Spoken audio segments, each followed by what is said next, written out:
Efésios capítulo 4, a partir do verso 1. Rogo-vos, pois, eu, o prisioneiro no Senhor, que andeis como é digno da vocação com que fostes chamados, com toda a humildade e mansidão, com longanimidade, suportando-vos uns aos outros em amor, procurando diligentemente guardar a unidade do Espírito no vínculo da paz. Há um só corpo e um só Espírito, como também fostes chamados em uma só esperança à vossa vocação. Um só Senhor, uma só fé, um só batismo, um só Deus e Pai de todos, o qual é sobre todos e por todos e em todos. Verso 7. Mas a cada um de nós foi dada a graça conforme a medida do dom de Cristo. Por isso foi dito: subindo ao alto, levou cativo o cativeiro e deu dons aos homens. Ora, isto ele subiu, que é senão que também desceu às partes mais baixas da terra? Aquele que desceu é também o mesmo que subiu, muito acima de todos os céus, para cumprir todas as coisas. E ele deu uns como apóstolos, outros como profetas, e outros como evangelistas, e outros como pastores e mestres, tendo em vista o aperfeiçoamento dos santos, para a obra do ministério, para a edificação do corpo de Cristo, até que todos cheguemos à unidade da fé e do pleno conhecimento do Filho de Deus, ao estado de homem feito à medida da estatura da plenitude de Cristo, para que não mais sejamos meninos inconstantes, levados ao redor por todo o vento de doutrina, pela fraudulência dos homens, pela astúcia tendente à maquinação do erro. Antes, seguindo a verdade em amor, cresçamos em tudo naquele que é a cabeça, Cristo, do qual o corpo inteiro, bem ajustado e ligado pelo auxílio de todas as juntas, segundo a justa operação de cada parte, efetua o seu crescimento para a edificação de si mesmo em amor. Amém? Feche teus olhos mais uma vez. Senhor, nós nos colocamos, ó Pai, mais uma vez à disposição do Teu falar, do agir do Senhor nessa noite, porque queremos ser impactados pela Tua palavra. Vem sobre nós, ó Deus, vem falar conosco, vem inundar os nossos corações, ó Deus, ó Pai, colocar sobre as nossas vidas, ó Pai, o agir do Senhor a partir da Tua palavra. Nós damos total liberdade, ó Deus, ao Senhor, para que o Teu falar seja, ó Deus, algo maravilhoso, algo, ó Deus, que possa, ó Deus, fornecer-nos, ó Pai, cada vez mais vitalidade e nos ensinar a viver segundo a Tua palavra, em nome de Jesus. Amém e amém. Irmãos, eu quero pedir a sua compreensão. Pode ser que aqui em alguns momentos eu possa chocar você com algumas coisas, principalmente com algumas pessoas que você possa estar seguindo, e eu queria que você observasse o que a palavra de Deus está falando conosco, o que a palavra de Deus está ministrando ao seu coração, para que nós pudéssemos nessa noite despertar para um projeto que é praticamente um milagre dentro da igreja, que é o projeto da unidade. Nós precisamos viver unidade, e esta é a proposta para todo o ano na nossa igreja, na nossa denominação. Viver um tempo do favor de Deus de tal forma que nós possamos ser impactados por esse negócio de caminharmos juntos. E se você der uma olhadinha para o lado assim, às vezes, não precisa olhar agora para disfarçar, mas se você der uma olhadinha assim, você vai ver que tem algumas pessoas que você não vai com a cara. Sabe, marido e mulher não vale, Roberto, vigia. Mas às vezes você vai se deparar com algumas pessoas que você nem gosta assim da Glaucia, roupa de onça aí. Sabe, tem algumas coisas que nós vamos aprendendo com o nosso tempo, desde criança, que nós não deveríamos replicar ou nem ensinar. Mas, infelizmente, o mundo, por ser um mundo tomado pela ideia errada, promíscua da coisa, vai nos levando, irmãos, a praticar isso.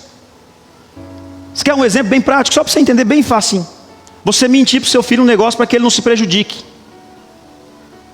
Outro dia nós fomos comer uma pizza, há um tempo atrás, e nós não deixávamos ainda as crianças comerem pizza.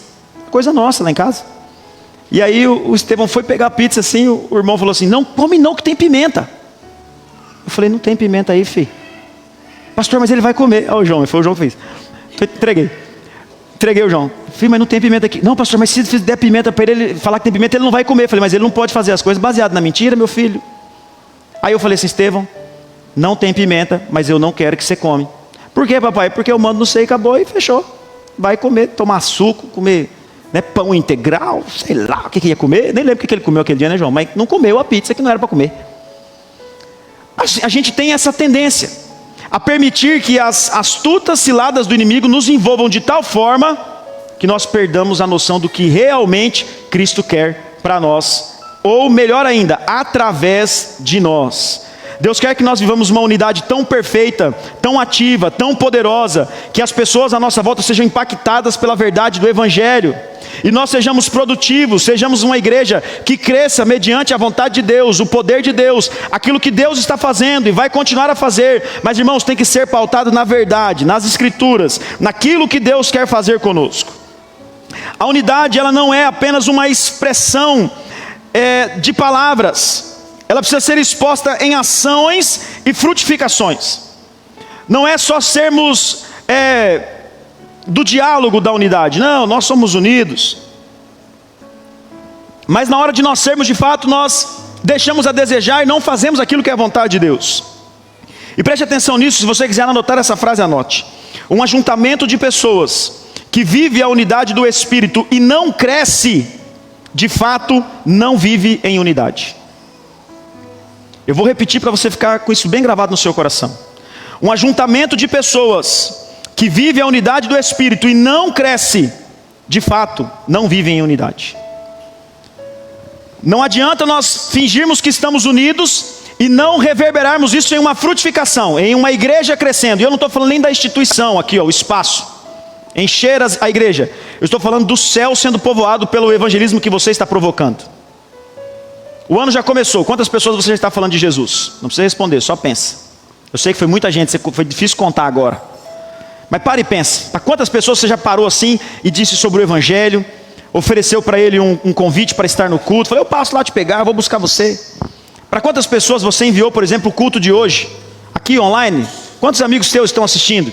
Sabe, às vezes nós estamos aqui, ouve a palavra, olha, a palavra hoje falou comigo, mas se isso não ir de encontro a um crescimento, a uma proposta, a você distribuir aquilo que Deus te deu, você não vai entender o que é unidade, não vai estar vivendo a unidade de Cristo. Povo unido frutifica. Uma igreja unida cresce. Uma igreja unida tira pessoas do inferno e traz para a maravilhosa luz de Cristo. É a Bíblia que fala e há promessas para nós. Amém, igreja? Deus quer falar conosco em nome de Jesus. Tem uma história de um homem rico que foi encontrado morto em sua casa nos Estados Unidos. E quando fizeram a autópsia nele, descobriram que ele havia morrido de desnutrição. E quando foram observar, aquele homem era uma pessoa só, que não comia direito, tinha uma série de bens, sabe, muitos milhões de dólares guardados em imóveis, em poupança, mas descobriu-se ali, mediante alguma técnica, né, que por exemplo, né, até pelo que as pessoas falavam, que ele não comia o seu mingau de aveias quentinho, para não gastar gás. Ele comia frio. Muitos dos nutrientes que ele poderia, às vezes, absorver por ter feito uma comida legal, ou por ter gastado, investido num alimento legal, ele não foi. Então isso foi provocando uma doença até que ele morreu. Muito dinheiro, pouca produtividade, pouca intencionalidade de viver aquilo que Deus tinha para ele. Houve também uma mulher que ela era tão pão dura, tão mão de vaca, que um dia o seu filho caiu, quebrou o pé, ficou com uma fratura exposta, e ela rodou tanto atrás de um hospital público, que quando chegou lá a infecção já estava terrível e teve que amputar a perna do garoto. Eu li isso, irmãos, numa história que aconteceu nos Estados Unidos, porque lá todos os hospitais são pagos. Então enquanto ela não achou um lugar gratuito, sei lá o que ela foi atrás, porque ela não tem, sei lá, uma benzedeira, só se foi. Um cara que amarrasse a perna do garoto, eu sei que no final das contas teve que amputar. Vocês estão entendendo? A proposta aqui é nós abrirmos a nossa mente e despertar o nosso coração para algo que Deus derramou sobre nós, a ponto de nós termos, irmãos, possibilidades de fazermos pessoas se enriquecerem com o projeto de Deus a partir da unidade.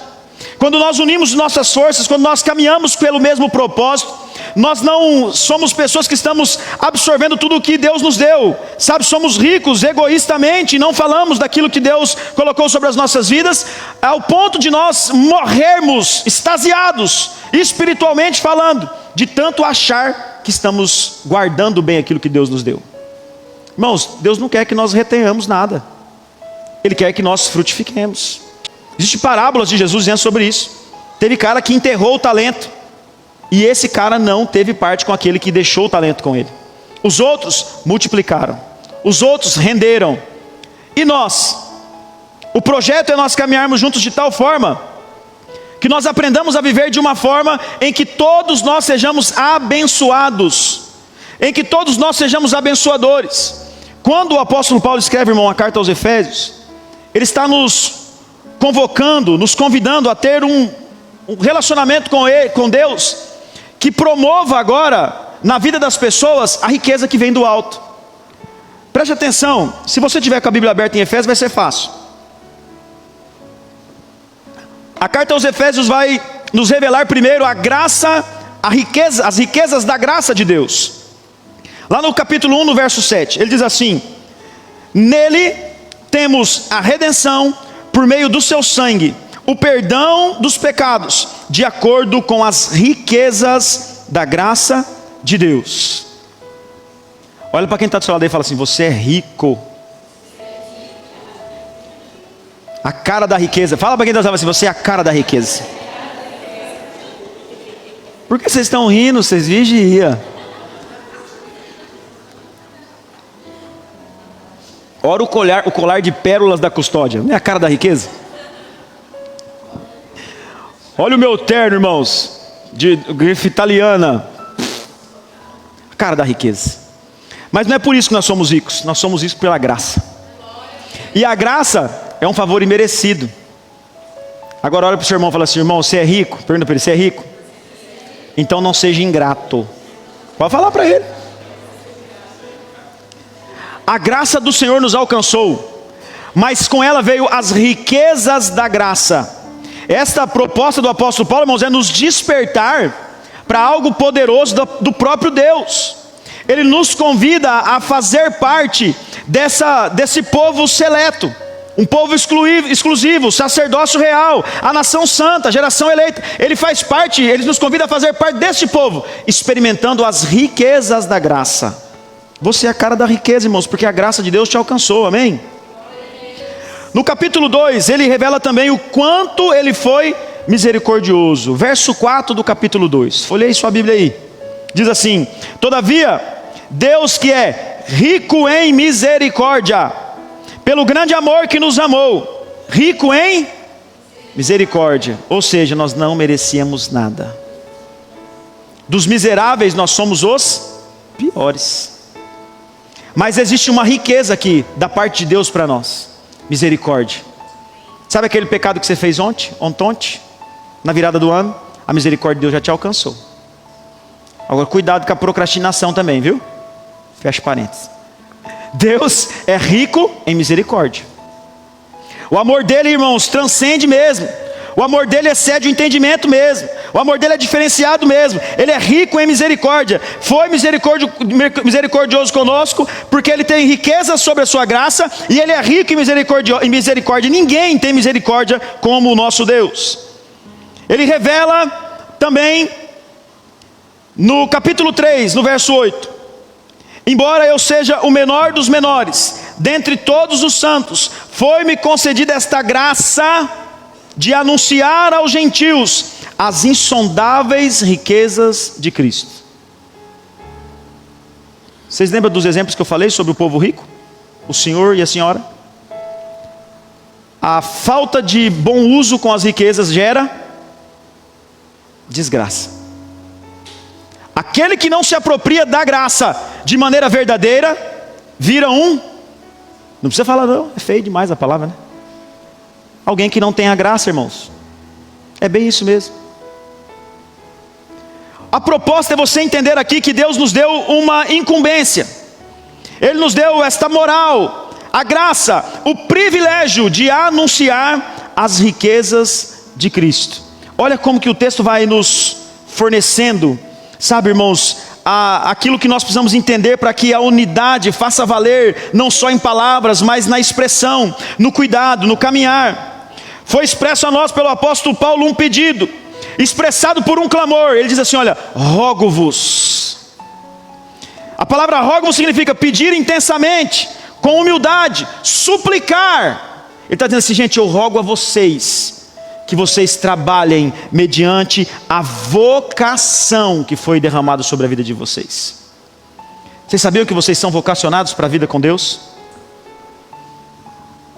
Existe uma vocação, irmãos, aqui agora à nossa disposição. Existe uma intenção na fala do apóstolo Paulo. É apelar ao nosso senso de reconhecimento, que alguém imenso em riqueza nos comissionou a anunciar as suas riquezas. Estão disponíveis a qualquer um que esteja disposto a desfrutar delas. Por isso ele usa esse termo, vocação. Queridos, preste atenção no que significa a palavra vocação e você vai se enquadrar aqui. É um termo derivado do verbo no latim vocare, que significa chamar. Ou seja, Deus te chamou. É uma inclinação, uma tendência, uma habilidade que leva o indivíduo a exercer uma determinada carreira ou profissão. Vocação, irmãos, é uma competência que estimula as pessoas para a prática de atividades que estão associadas aos seus desejos de seguir determinado caminho. Por extensão, vocação é um talento, uma aptidão natural, um pendor, uma capacidade específica para a execução de algo que vai lhe dar prazer. Ou seja, Deus vocacionou você para algo da parte dele, e ele, além de tudo, para te dar uma moral, quer usar as suas aptidões, as suas habilidades, para que você possa fazê-lo. Deus não ia pegar você, irmãos, e fazer você pregar o evangelho de uma forma que não fosse agradável a você. Deus vai usar você da forma que você precisa ser usado. Deus vai usar você na aptidão que Ele colocou sobre a sua vida. Deus não nos daria a aptidão que não nos favorecesse emocionalmente. Ele nos enriquece e diz, ajude os outros a se enriquecer também, pois vocês já foram ricos pela graça de Deus. Agora é hora, irmãos, de nós abrirmos o nosso coração, o nosso entendimento e descobrirmos qual é o nosso papel dentro desse projeto de unidade. E aqui eu digo que nós vamos entrar em algumas coisas que eu posso ser que eu vou te chocar, mas é uma verdade bíblica. No verso 11 de Efésios 4 ele diz, ele deu uns como apóstolos, outros como profetas, outros como evangelistas e outros como pastores e mestres. Dentro de um projeto de igreja, irmãos, isso aqui é o cerne. É como se você tivesse aqui dentro do conjunto de dons citado na Bíblia, estes dons aqui propositados para que a igreja pudesse ser norteada, direcionada. Mas algumas pessoas acabam aqui caindo em algumas problemáticas. E a primeira delas que eu quero enfatizar aqui é sobre os apóstolos. Irmãos, não existe mais apóstolo. Não existe. Pastor, mas e o apóstolo fulano de tal? O cara tem 500 mil seguidores. Irmãos, ele se auto-intitulou algo que a Bíblia não permite mais ser. Não existe mais apóstolo. Aqui está todo o conteúdo apostólico para as nossas vidas. Tudo. Profetas no Antigo Testamento eram os possíveis apóstolos que nos ministrariam a revelação do Novo Testamento. Como não tinha possibilidade de ter apóstolo no Antigo Testamento porque Jesus não estava lá, eu falo fisicamente, os apóstolos estão no Novo Testamento. Deixaram as suas cartas, os seus textos, os evangelhos, para que nós fôssemos norteados. Por isso, irmãos, os apóstolos se findaram em Paulo. Pastor, mas e agora? Tem tanto apóstolo por aí, quero mostrar para você à luz da Bíblia que não existe mais. Primeiro aspecto, irmãos, de um apóstolo não poder ser apóstolo nos dias de hoje. Primeiro, ele teria que ter visto Jesus reto, frente a frente, cara a cara. E aí eu quero convidar você agora a ler na Bíblia, porque eu não vou falar aqui de mim mesmo. Depois você vai falar assim, o pastor está com preconceito com os apóstolos aí da parada. Vamos lá, Atos capítulo 1, versículos 21 e 22. Anota, grifa, depois você manda no direct do apóstolo que você conhece. Atos capítulo 1, versículos 21 e 22. Põe aí, João, no telão também, fica mais fácil. Os apóstolos que estiverem me assistindo vão depois me pegar de pau na hora da saída. Irmãos, vocês me protegem. Os diáconos aí já, lutador de jiu-jitsu. Vamos lá. O apóstolo teria que ter visto Jesus ressurreto. E isso aconteceu somente com Paulo. Ou seja, o último a ver Jesus. Atos 1, 21 e 22. É necessário, pois, que dos varões que conviveram conosco, todo o tempo em que o Senhor Jesus andou entre nós, começando desde o batismo de João, até que dentre nós foi levado para cima. Quem foi levado para cima? Jesus. Um deles se torne testemunha conosco da sua ressurreição. Sabe o que é isso, o contexto dessa história? Eles estavam encontrando um substituto para Judas. Entenderam? Qual era o padrão para que fosse substituto de Judas? Tinha que ter convivido com ele, melhor dizendo, o tempo em que o Senhor Jesus andou entre nós, começando desde o batismo de João, até o dia que ele foi levado para cima. A não ser que os meninos foram num lugar aí e viram Jesus de alguma forma. Não tem aspecto apostólico, irmãos. Não tem. 1 Coríntios capítulo 15. Vai aí, folheie sua Bíblia, eu quero que você acompanhe comigo, para que você não tenha dúvida disso. 1 de Coríntios capítulo 15, a partir do verso 1. O texto diz assim: irmãos, quero lembrá-los do evangelho que preguei a vocês, o qual vocês receberam e no qual estão firmes. Por meio deste evangelho vocês são salvos, desde que se apeguem firmemente à palavra que preguei. Caso contrário, vocês têm crido em vão. Pois, o que primeiramente lhes transmiti foi o que recebi: que Cristo morreu pelos nossos pecados, segundo as Escrituras. Foi sepultado e ressuscitou no terceiro dia, segundo as Escrituras. E apareceu a Pedro e depois aos 12. Depois disso apareceu a mais de 500 irmãos de uma só vez, a maioria dos quais ainda vive, embora alguns já tenham adormecido. Depois apareceu a Tiago e então a todos os apóstolos. Depois destes apareceu também a mim, como a um que nasceu fora do tempo. Por que ele apareceu ao apóstolo Paulo, irmãos? Ele nasceu o apóstolo Paulo fora do tempo. Ele já está colocando aqui um limite. Existia 12. Eu abri uma exceção para você, Paulo. Paulo, só. Eu apareci a você, Paulo, porque nasceu fora do tempo. Pois sou o menor dos apóstolos, e nem sequer mereço ser chamado de apóstolos, porque persegui a igreja. Mas pela graça de Deus, sou o que sou, e a sua graça para comigo não foi inútil. Antes, trabalhei mais que todos eles. Contudo, não eu, mas a graça de Deus comigo. Portanto, quer tenha sido eu, quer tenha sido eles, é isso que pregamos, e é nisso que vocês creram. Qual foi o último apóstolo a qual Jesus apareceu? Paulo. Irmão, não tem. Pastor, mas Jesus apareceu para o cara lá. Irmãos, foi sonho. Às vezes o cara comeu de mal um dia à noite e sonhou com Jesus. Não tem lógica isso. Senão nós vamos entrar num contexto perigoso. A palavra de Deus diz que o último apóstolo a qual Jesus Cristo apareceu foi o apóstolo Paulo. Fim de história. É a palavra que está dizendo, não é eu. Apesar de eu estar enfatizando. Mas é a palavra quem diz. Então, uma pessoa não pode se chamar de apóstolo porque ela não viu Jesus Cristo ressurreto. Em segundo lugar, a pessoa não pode chamar Jesus de apóstolo, não pode se chamar de apóstolo porque um apóstolo possui um chamado especial do próprio Cristo. Do próprio Cristo. É como se eu tivesse aqui a aptidão de falar assim: olha, ô Cid, a partir de agora eu estou convidando vocês, separando você para um ministério apostólico. Eu não tenho essa moral, irmãos. Eu não sou Jesus. Todos os homens que temos hoje, que se auto-intitulam apóstolo, foram consagrados por alguém. Não por Cristo. Agora eu posso. Aqui, ó, Cid, eu vou te separar o presbitério. Vamos trabalhar a sua vida para você virar um pastor. Amém. Amém. Amém. Quem cala consente também, já se lascou. Eu posso convidar qualquer um de vocês para um trabalho dentro do processo da igreja. Mas convidar você para ser um apóstolo, eu não posso. Não posso. É um chamado especial de Cristo. Em Gálatas capítulo 1, verso 1 diz: Paulo, apóstolo enviado, não da parte de homens, nem por meio de pessoa algum, mas por Jesus Cristo e por Deus Pai que o ressuscitou dos mortos. Quem chamou o apóstolo Paulo, irmãos? Jesus. Não foi homem, nem qualquer outro tipo de homem. Foi Jesus. Terceiro ponto. Por que ninguém pode se intitular apóstolo? Porque possui autoridade para definir doutrinas novas.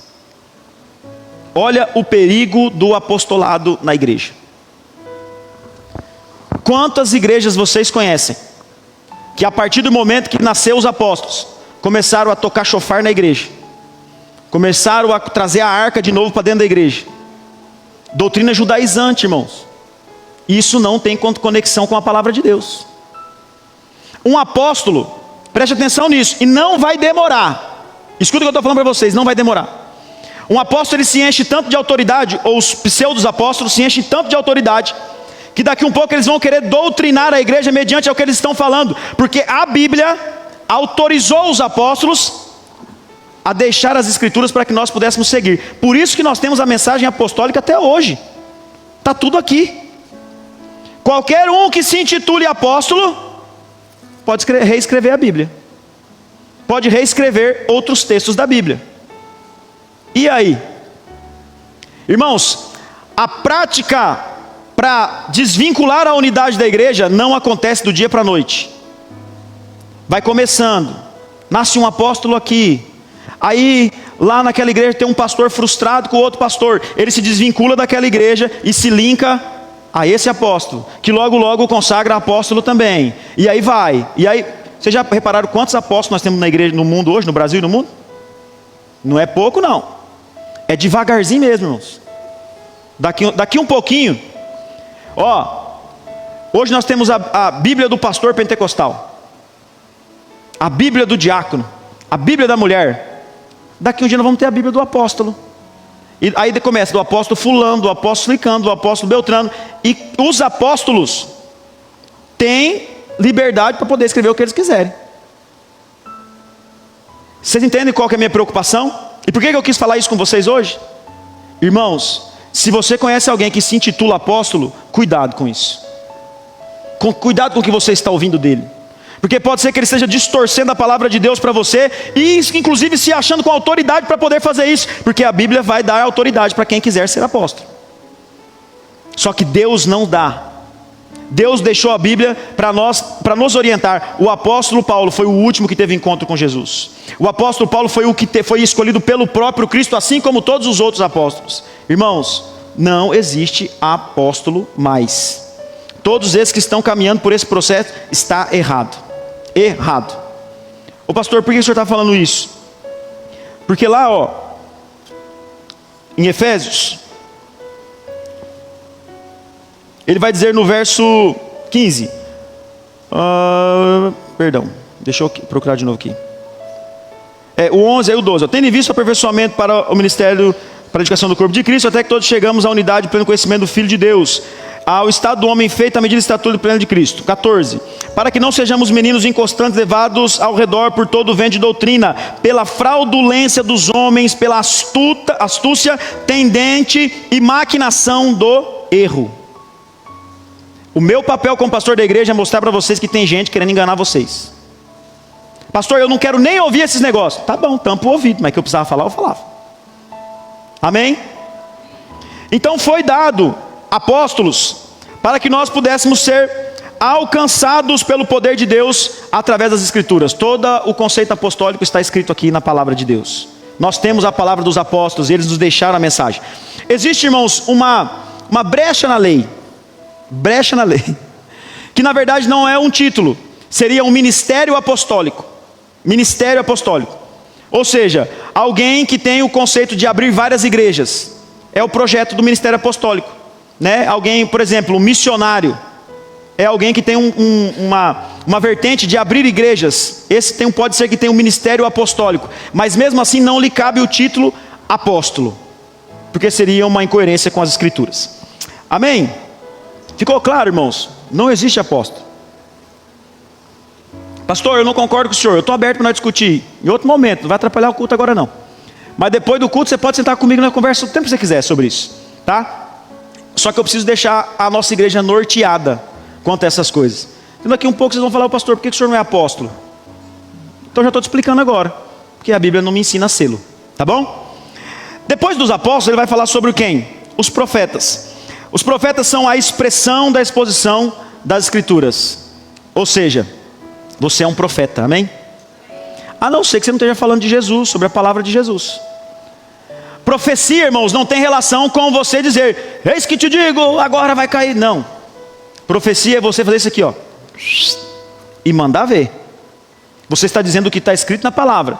Então nós temos sim o dom da profecia ao nosso dispor. Uns têm a habilidade sobre ser profeta. Um maneja bem a palavra, glória a Deus por isso. Depois ele vai falar sobre quem? Os evangelistas. Alguém com fácil comunicação para evangelizar. Você já andou com gente assim? Você está conversando com alguém, de repente você vê o irmão já está falando de Jesus para alguém. Ó, Jesus que te ama. Nós estávamos um dia numa pescaria. Eu confesso para vocês que eu tenho um pouco de facilidade. Não me considero um evangelista, mas eu tenho facilidade. Nós estávamos numa pescaria, eu e um pastor. E do lado, no outro, tem as frestinhas no rio, né? Aí lá do outro lado tinha um outro rapaz pescando. Aí eu falei assim, vou oferecer porque eu vou pescar só para comer o espetinho, né? Aí eu falei, peguei o espetinho, falei, vou lá. Aí cheguei lá, o nome do rapaz era Josemiro. Eu falei, você tem o nome do meu amigo pastor ali. Ele, vem cá. Aí trouxe eles conversando. Aí dei mais uns 2 espetinhos para ele, para ganhar ele primeiro pela barriga, né? Aí comecei a falar de Jesus para ele. Falei, pai, você tem nome de pastor, você tem que virar pastor. E pai, o pastor empolgou também, e toma. De repente o Josemiro era desviado. Falou, aí nós já oramos por ele, glória a Deus. Quando viu, nós já estava falando de Jesus. Porque algumas pessoas têm uma facilidade a mais. Outros de nós treinamos muito para que nós não venhamos a ser ociosos quanto a isso. Mas algumas pessoas têm facilidade de falar. Deus chamou evangelistas para o trabalho. E também Deus chamou pastores e mestres. Aqui pode ser as duas coisas em uma só. Pastores que ensinem a palavra, ou pastores que só pastoreiem, ou mestres que só ensinem a palavra, né? Porque nós temos essa distinção. Às vezes o pastor é aquele inspirado no cuidado, no amor e tal, mas ele não é tão bom para, no quesito pedagógico, ensinar. Quando alguém já chega aqui e dá uma aula que é um negócio fantástico. Cada um no seu lugar para o projeto de Deus. Amém, irmãos? Eu vou ser prático agora para mim não tomar o tempo de vocês. Eu fiz essa introdução para que nós pudéssemos entender que existe um papel na vida da igreja. Nós encontrarmos este papel, nós encontrarmos este objetivo de Deus para nós, deve ser a nossa maior ambição. Maior ambição.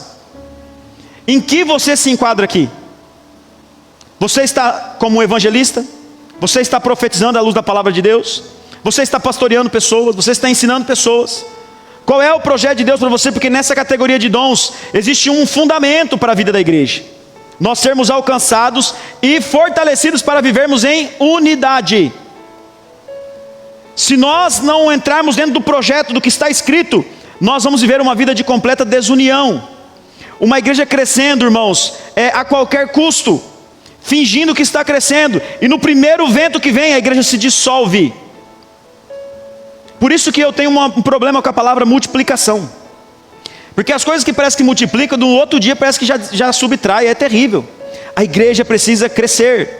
A igreja precisa continuar dentro de um projeto de crescimento, onde a unidade não se rompa. Onde a unidade seja produtiva, onde a unidade de fato exista. Irmãos, se Deus está te convidando a ser um profeta das nações, se Deus está te convidando a ser um evangelista, se Deus está te convidando a pastorear pessoas, a ser mestre, a ensinar pessoas, não se deixe, irmãos, levar por aquilo que às vezes a satisfação pessoal está te trazendo, mas se coloque à disposição de um trabalho autêntico e firme diante do Senhor. Deus está nos convidando nessa noite, irmãos, a abrir os nossos olhos espirituais, fugir de tudo aquilo que possa nos impedir de caminhar segundo a vontade dEle. Por isso que nós vamos hoje responder essa pergunta. Como é que nós podemos viver em unidade então, pastor? Primeiro, aperfeiçoando e edificando os santos. O versículo 12 de Efésios 4, volta em Efésios 4 lá. O verso 12. O verso 11 diz, olha, uns foram para apóstolos, profetas, evangelistas, né? Pastores e mestres. Para quê? A resposta é, tendo em vista o aperfeiçoamento dos santos, para a obra do ministério, para a edificação do corpo de Cristo. Irmãos, O aperfeiçoamento dos santos é eu e você. É nós trabalharmos uma vida de unidade, onde nós nos fortalecemos de tal forma que nós conseguimos caminhar segundo a vontade de Deus, o projeto de Deus. Tem gente que está querendo aperfeiçoar os ímpios. Você chega lá no cara lá que está na gandaia, na balada, e fala, você vai para o inferno. Você perdeu o cara.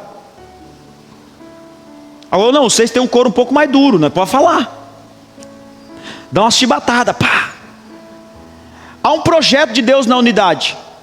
Se Deus quer te usar como mestre, como um profeta, como um pastor, se Deus quer te usar como evangelista, então aperfeiçoe os santos. Olha para o irmão que está falando assim, aí santo. Não seja, fala para ele, não seja um santinho do pau oco. Tenha conteúdo, irmãos. Tenha essência. O aperfeiçoamento é para que nós alcancemos o alvo. Olha aqui, irmãos, as coisas vão se unindo, vão se projetando, até nós levarmos todos para ir morar no céu. Você sabe qual é o problema da igreja? Isso aqui fica invertido. Uma pessoa sustenta todo o resto, e o alvo está lá, sendo impedido por pessoas santas, que foram justificadas, que não estão dispostas a viver trabalhando para o reino de Deus. E aí, qual vai ser a nossa reação? Nós vamos profetizar as nações? Nós vamos ensinar, nós vamos pastorear, nós vamos evangelizar, ou nós vamos esperar que alguém faça isso por nós? Porque o alvo está lá, e para chegar até lá, irmãos, tem que passar pela nossa vida, pelo nosso trabalho, pela nossa disposição. Se nós não nos aperfeiçoarmos aqui uns aos outros, nós não vamos crescer. Vai ficar um monte de gente, um perseguindo o outro, um lutando contra o outro, ao invés de um amar o outro, ensinar o outro, aperfeiçoar o outro. Como é que vai ser a nossa reação a partir de então? Se nós queremos viver unidade, irmãos, e nós estamos às vezes apegados àquilo que o apóstolo lá da televisão está falando. Vocês nem conhecem esse cara, irmãos, vigia. O cara está lá, como é que é o cara? Assim, dando tilique lá, e vai, derruba um no chão, e derruba um no outro. E você fala, se eu tivesse um desse na minha igreja. Aqui é eu, irmão. Vai ter que me engolir. Eu não sopro em ninguém não. Eu não derrubo ninguém não. Nem tem tique nervoso. Eu prego a palavra. Eu vou te exortar, eu vou chamar a sua atenção, mas é por amor. É porque eu quero que, assim como eu tenho uma missão, você tenha, de alcançarmos o alvo, que é levar pessoas para Cristo. E eu nunca falei para ninguém aqui na igreja que ia ser fácil. Nunca falei. Eu sempre deixei bem claro, vai dar trabalho. Nós vamos ter que ralar mesmo. As coisas não vai ser fácil não. É adversidade, é problema, é um monte de coisa que aparece. Mas Deus vai nos sustentando em tudo. Porque nós olhamos um para o outro e vemos um braço, vemos um ombro para chorar, vemos um aperto de mão que nos satisfaz, um sorriso que nos mantém de pé. Isso vai nos levando, irmãos, à plenitude da unidade, que é o chamado de Deus para nós. É uma vocação. Deus está te esperando para um trabalho onde vai salvar vidas em nome de Jesus. Não se prenda, queridos, à internet, não se prenda aos outros, se prenda a Jesus. E então assim nós seremos unidos e o alvo será alcançado. Você quer viver em unidade? Fala para o irmão que está falando assim, eu vou chamar a sua atenção, querido. Eu vou te cobrar. Fala para ele assim, terça-feira eu quero te ver nas casas de oração. Fala para ele. Fala para ele assim, eu quero que você convide gente para vir no culto. Fala para ele. Fala para ele assim, eu quero que você pregue a palavra para o seu vizinho. É aperfeiçoamento, nós vamos cobrar um ao outro. Amém? Chama a atenção do seu irmão, não dá moleza para ele não, irmãos. Tem uns irmãos que às vezes chegam em mim e falam assim, pastor do céu, o que foi? Eu cheguei no irmão lá e falei um monte de coisa para ele. Pastor, e agora? Eu falei, tinha que ser você, não era eu. Tem coisa que não é eu que tenho que falar, irmãos, é vocês. Eu não tenho intimidade para, às vezes, falar para a Aline. Fala, Aline, estou vendo a sua cara. Não, mas o Samuel tem. Samuel, você vigia. Você levanta dessa cama. Vai fazer um café para mim, primeiro. Vamos para a igreja. Coisas assim, irmãos, vão nos alimentando e nos condicionando a viver em união. Você está vendo? A gente está aqui, muitas crianças estão lá, mas tem muitos irmãos que faltaram. Você já ligou para alguém? Você já pensou isso? Chegar em casa, eu vou dar um telefonema. Por que o irmão faltou, hein? Tadinho. Vou saber o que está acontecendo. Não é julgamento, irmãos. Aquele miserável faltou de novo. Não. Ô irmão, o que foi? Senti sua falta, querido. Nós te amamos. O que foi? Furou o pneu, quer que eu te busque? Furou o pneu, fala com o Juliano. Quebrou o carro, fala com o Hernandes. Está doente? Vai para o hospital, fala com as médicas, enfermeira e tal, e coisa. Pastor, e o senhor? Eu fico só orando. Só aqui, ó. Trabalho, irmãos. Nós precisamos aperfeiçoarmos uns aos outros, amém? Como podemos viver em unidade? Segundo, sendo constantes na fé e na busca por conhecer Deus. Sendo constantes na fé e na busca por conhecer Deus. Olha o verso 13 de Efésios 4. Até que todos, irmãos, não é até que a liderança, não é até que os diáconos, os presbíteros, o ministério de música, não, é até que todos cheguemos à unidade da fé e do pleno conhecimento do Filho de Deus, ao estado de homem feito, à medida da estatura da plenitude de Cristo. Irmãos, você sabe o que esse texto está dizendo? Deus está nos convidando aqui a sermos perfeitos. Vocês já pararam para pensar nisso? Perfeito, sem nenhum erro. O problema é quem? Ninguém. Tudo nós temos um problema. Os do Roberto eu não vou nem falar. Mas todos nós temos dificuldades. Só que olha o convite. O milagre está no trabalho meu e seu. A proposta é entre nós. Se nós estivermos dispostos a profetizar, evangelizar, pastorear, ensinar, nós veremos acontecer algo sobrenatural, um milagre do próprio Deus. Nós chegarmos, irmãos, à unidade, à plenitude da unidade, na fé, no conhecimento de Deus, à medida da estatura da plenitude de Cristo, irmãos. Olha que coisa linda e maravilhosa para a igreja, você ter as mesmas atitudes de Cristo Jesus. O mundo está cheio de gente que conhece Jesus. Conhece, quem é Jesus? É o menino que nasceu na manjedoura, dia 25 de dezembro, filho da Maria, do José, e pá, e tal. Dá uma lista que às vezes nem nós vamos saber explicar tão certinho. Mas conhecer de Jesus, de estar com ele dentro do barco na hora da tempestade, só discípulo. Tinha um monte de gente lá na beira do mar da Galileia esperando Jesus chegar, não tinha? O povo estava com fome, esperando milagre, maravilhas, mas só os discípulos viram ele e falaram assim: cala a boca, tempestade, porque quem manda aqui sou eu. Só os discípulos participam de milagres. Isso é conhecer Jesus, irmãos, em sua plenitude. E você sabe como que você descobre os diferenciados? Quando os discípulos estão no meio de uma tempestade, um fala assim: se é o Senhor mesmo que está aí, então eu vou andando aí nessa água. Aí o Pedrão velho, o Pedro é massa, põe o pezinho para fora da água, dá uma... Tem água aqui, moço, é um fantasma mesmo, ó. Ele põe o pé para fora da água e vai andando até Jesus. Os discípulos dentro do barco: nossa, é Jesus mesmo. Mas e Pedro, irmão? Vocês imaginam Pedro? Eu estou andando sobre as águas. Ele começa a se achar tanto que ele começa a afundar. Ai, Jesus, eu vou morrer. Dá a mão aqui, de ser besta, moço. Você vai morrer nada não. Eu estou no barco, eu estou na pegada, eu estou na tempestade. Irmãos, conhecer Jesus é participar mesmo, é estar envolvido mesmo, é você estar ativo no projeto de Deus. Não é ficando em casa, não é deixando de congregar, não é deixando de participar das atividades da igreja. Quanto mais você está dentro da igreja, mais igreja você é. O projeto é nós nos unirmos de tal forma que todo mundo que olha para a gente fala assim: eu quero ir para essa igreja aí, porque lá é bom demais, você não sai de lá. Ai, essa Ana não sai da igreja. Oi, vem e veja. Essa Sara fica o dia inteiro na igreja. Glória a Deus. Irmãos, traga pessoas pela influência do que Deus pode fazer através da sua vida, em nome de Jesus. Terceiro e último, como é que nós podemos viver em unidade? Sendo maduros no enfrentamento contra os falsários.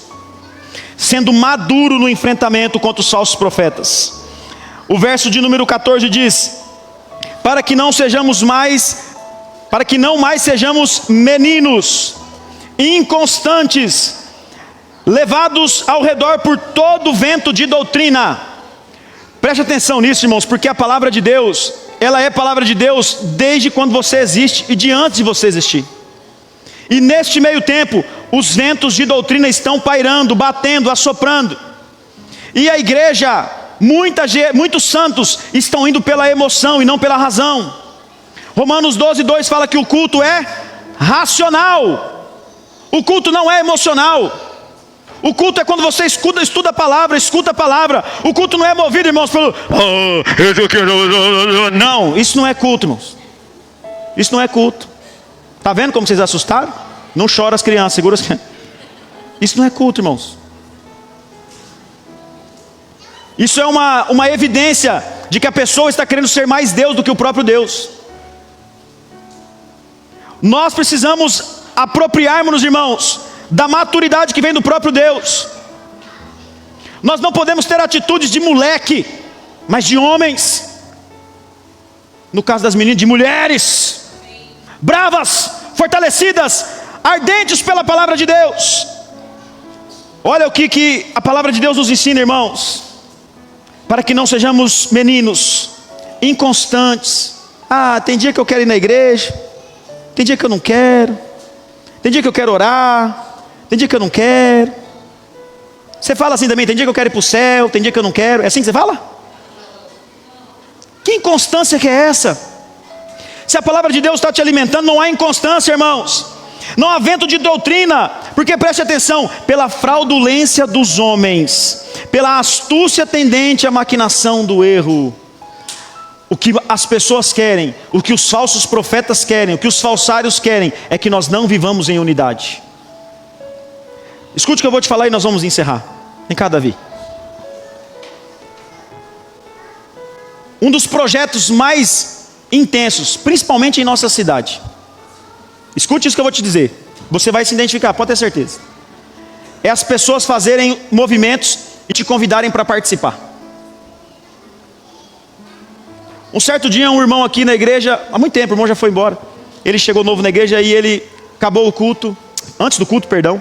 Ele falou para mim assim: pastor, era aniversário da igreja. E ele me indagou bem assim, falou assim: pastor, sério mesmo? Que o senhor não mandou um convite para cada igreja para eles virem aqui na nossa igreja? Eu falei: sério mesmo. Mas pastor, de convidar as pessoas, eu falei: por quê? Eu falei assim: irmãos, eles têm culto nas igrejas deles, e nós temos nas nossas. Eu não estou falando disso aí na igreja um outro dia que não tenha culto aqui, irmãos, ou situações específicas, tá? Às vezes vocês veem alguns obreiros do nosso ministério em outras igrejas, é porque eles foram autorizados, abençoados. Tem um projeto em volta disso, vocês não se preocupem com isso não. Fica tranquilo. Mas eu estou falando assim, da ardilosidade. Venha a campanha das 7 mergulhos do Namã. Aí a pessoa vai, no primeiro dia que você foi convidado, você vai, ele te fideliza. Se você não vir nos outros 6, você vai ser amaldiçoado. É doido. Que conversa besta que é essa? O projeto dos falsos profetas é desunir um povo, para que esse povo se enfraqueça e fortaleça o reino pessoal dele mesmo. Preste atenção nisso, irmãos. Foge desse negócio. Uma igreja que nasceu de uma rebelião por causa de outra igreja, essa igreja não é de Deus para a sua vida, você pode ter certeza disso. Pastor, mas e avivamento bíblico nasceu da onde? Vou te explicar para você entender rapidinho. 3 rapazes estudando no seminário metodista em São Bernardo do Campo. Metodista, uma igreja tradicional. Eles receberam o batismo no Espírito Santo, esse movimento gostoso que a gente gosta. E aí eles falaram para o reitor: nós queríamos orar. O reitor falou: pode orar aí no fundo do seminário, tem um eucalipau, vocês podem orar lá. Aí eles iam orar lá, o fogo caía, glória a Deus, uhul. Aquela época não era worship, né? Era outra vibe, era sanfona, tal. Chegou o momento que o reitor falou para eles assim: os meninos, esse não é lugar para vocês mais não, vai abrir a igreja de vocês. Aí os 3 meninos se juntaram e falaram o quê? Nós estudamos a palavra, recebemos o fogo do Espírito Santo sobre as nossas vidas. A nossa igreja vai chamar como? Avivamento Bíblico. Nós não nascemos de rebelião, irmãos. Nós não nascemos de desunião de povo. A nossa igreja foi crescendo e vivendo uma unidade, irmãos, e trazendo gente para o conhecimento do Evangelho. Agora preste atenção, é sério isso. O dia que você me vê aqui pregando fora da palavra de Deus, vaza. Vai embora. Vai embora, porque aí você está entrando numa igreja que é totalmente fora do propósito de Deus para a sua vida. O objetivo de uma igreja é conduzir um povo para o céu a partir da união. O objetivo dos falsários é criar ventos de doutrina. O que é isso? Olha, você veio de calça hoje, vai para o inferno, está excluído. Olha, o pastor usa barba, esse cara não é pastor não, é doido. Vento de doutrina, irmãos, uso de costume, isso não é bíblico. Preste atenção nisso, porque isso quer desvincular você de um projeto chamado unidade dentro da igreja. Mas nós estamos aqui hoje alertas, atentos a qualquer mensagenzinha que você receber no seu story a partir de hoje no seu celular. Quando você abrir seu Instagram, ou você abrir os seus Reels, e você vê lá o apóstolo, semideus, a apóstola. Irmão, sempre depois da mensagem vem um pedido de dinheiro. Sai fora, irmãos. Vai ler a palavra. Pode ofertar, irmão. Vai ler a palavra. Vai se apegar às escrituras.